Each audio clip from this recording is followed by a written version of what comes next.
ADN से मैं हूं आकाश न्याजी। खारिया की सीनियर सहाफ़ी लियाकत अली कादर ट्रैफिक हादसा में जिंदगी की बाजी हार गए। एक न्यूज़ चैनल से मुंसलिक लियाकत अली कादर सीनियर सहाफ़ी जो हैं उनकी अलमनाक मौत का वाक़या पेश आया है। बताया गया कि वो एक खत्म कुल में शिरकत के लिए जा रहे थे कि खारिया के इलाका कराड़ी वाला के करीब सड़क खराब होने के बायस उनका मोटरसाइकिल एक और मोटरसाइकिल से टकराने के बाद फिसला। लियाकत अली कादरी नीचे सड़क पर गिर गए। नीचे सड़क पर गिरने के बायस वो पत्थर से जा टकराए और सर में शदीद चोट लगने के बायस वो शदीद चोट उनके लिए जानलेवा साबित हुई।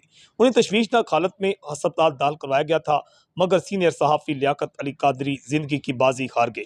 बताया गया कि लियाकत अली कादरी की 3 बेटियां, 2 बेटे और एक बेवा पसमानदान में शामिल हैं।